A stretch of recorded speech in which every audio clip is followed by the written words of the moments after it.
नमस्कार बच्चों। आज हम कक्षा छठी के पहले चैप्टर जिसका कि नाम शब्द परिचय है के बारे में अध्ययन करेंगे। इस अध्याय में हम अकारांत पुल्लिंग शब्दों के बारे में देखेंगे। यहाँ हम देख सकते हैं एक गिलास है और जो पहली पंक्ति है उसमें लिखा है एषः कः। एषः कः इसका मतलब होता है यह क्या है। एषः मतलब यह, कः मतलब क्या है। एषः कः यह क्या है। जब पुल्लिंग शब्द के लिए क्या का यूज करना होता है तो कः शब्द का प्रयोग होता है।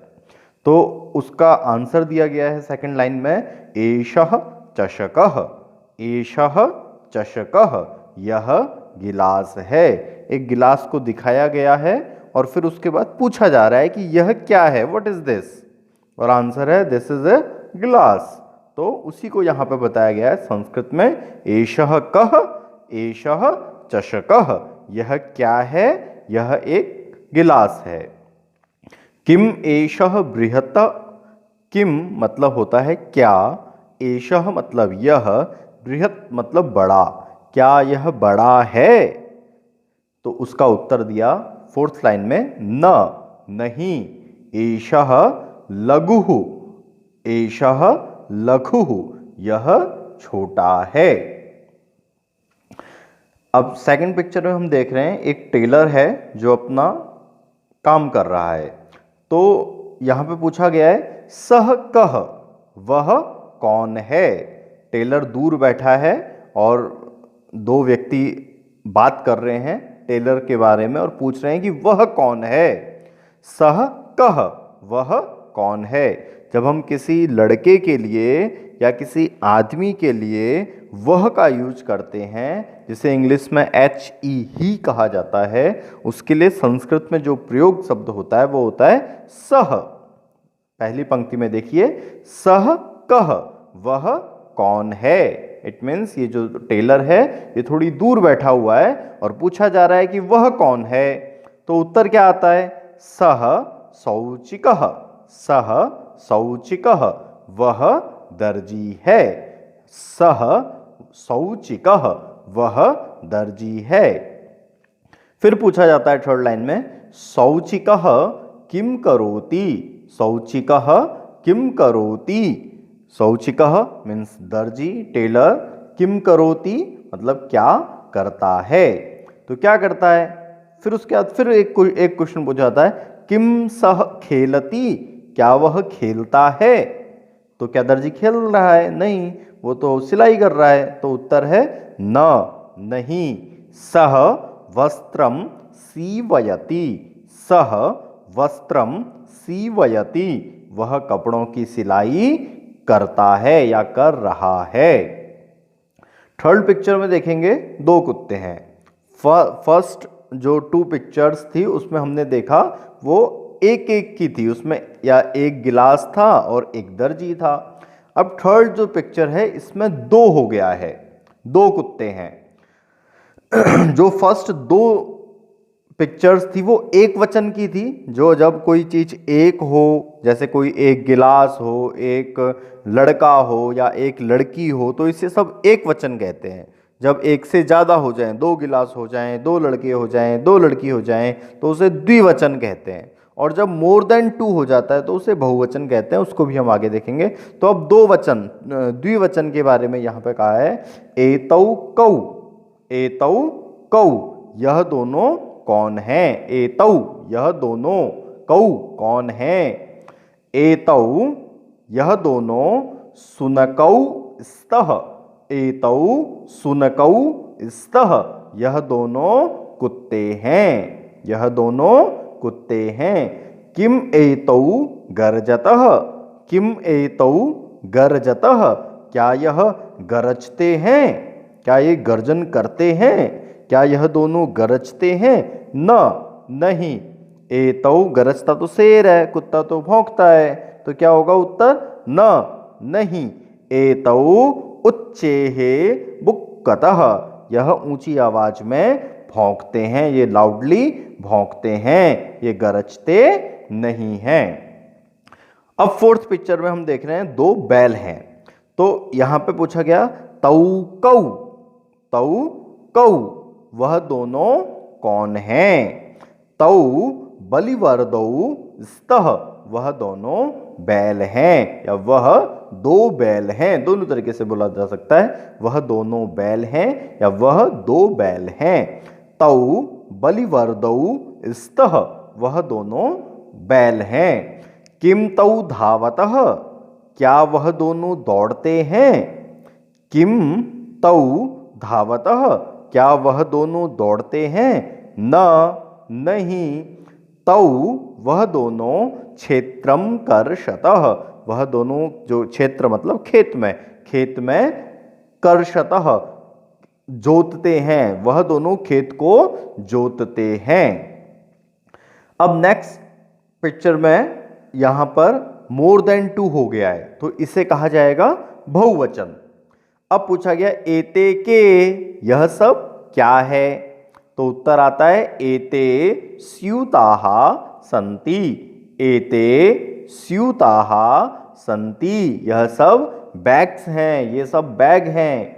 किमेते हरितवर्णाः, किमेते हरितवर्णाः क्या, किम मतलब क्या, एते मतलब यह सब, हरितवर्णाः मतलब हरे ग्रीन कलर के हैं, क्या ये सब हरे कलर के हैं, हरे रंग के हैं? तो उत्तर आता है नहीं। एते नीलवर्णाः सन्ति यह सब नीले रंग के हैं। एते नीलवर्णाः सन्ति यह सब नीले कलर के हैं। अब इस पिक्चर में हमें तीन व्यक्ति दिख रहे हैं। तो क्या पूछा गया? ते के वह सब कौन है? ते के वह सब कौन है? पुल्लिंग के लिए ते वृद्धाः सन्ति वह सब वृद्ध लोग हैं, वह सब बूढ़े लोग हैं।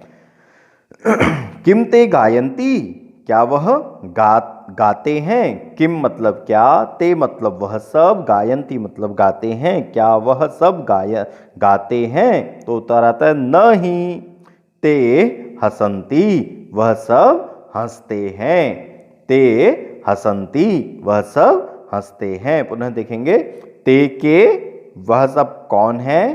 ते वृद्धाः सन्ति वह सब वृद्ध लोग हैं, बूढ़े लोग हैं। किम ते गायन्ति क्या वह सब गाते हैं? नहीं।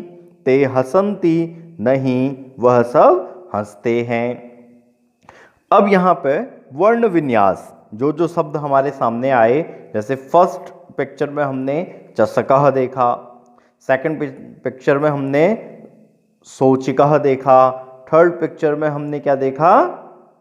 हमने बलिवर्दः देखा। तो उनका वर्ण विन्यास क्या है, मतलब वो बना हुआ कैसे है? किसी भी शब्द में कौन कौन से शब्द, स्वर और व्यंजनों का संयोग है उसको बनाने में, उसे वर्ण विन्यास कहते हैं। मतलब इसको सरल भाषा में कहें, हम उसको क्या कर देते हैं? अलग अलग कर देते हैं, उसमें से स्वर अलग व्यंजन अलग कर दिए जाते हैं। जैसे चषकः, चषकः का मतलब अभी हमने देखा क्या होता है? गिलास। अब इस जो चैप्टर है ये अकारांत पुल्लिंग है। इसके अंत में इसमें जो भी शब्द है उसके लास्ट में जो स्वर है वो अ है। तो यहाँ पे चषकः में देखेंगे तो कैसे बना है चषकः, देखिए जरा ध्यान से। सबसे पहले क्या है? च। सबसे पहले क्या है? च। च में स्वर अलग कर दिया, तो स्वर कौन सा है च में? अ। च प्लस अ, च। फिर श क, तो पेट कटा श प्लस अ। उसके बाद क के बाद अ के बाद विसर्ग। तो यहाँ पे जो लाल कलर से मैंने जिसको लिखा है ये अ इस चषकः का अंतिम स्वर है, इसलिए इसे अकारांत शब्द कहा जाएगा चषकः, और इसका ये वर्ण विन्यास होगा। सेकंड है शौचिकः। शौचिकः मतलब नाई, और हमारे चैप्टर में जो शब्द आया था शौचिकौ, क्योंकि वहां पे शौचिकः ही आया था, शौचिकौ नहीं आया था। शौचिकः मतलब नाई। तो शौचिकः कैसे बनाए? स और उसमें मात्रा है औ की, फिर च उसमें मात्रा है छोटी ई की, फिर क और फिर अ के बाद विसर्ग लगा हुआ है। इसमें भी अ अंत में है, इसलिए ये अकारांत शब्द हुआ और पुल्लिंग शब्द है। तीसरा है सुनकह। सुनकह हमारे उसमें द्विवचन में प्रयोग हुआ था और सुनकऊ शब्द आया था। ठीक है, तो इसमें इसके साथ साथ इसके शब्द रूप भी चल रहे हैं बच्चों, जो हमारी बुक के लास्ट में दिए गए हैं। ये सब राम की तरह चलेंगे, ये सारे शब्द रूप। जैसे रामः रामौ रामाहा होता है, ऐसे चषकः चषकौ चषकाहा।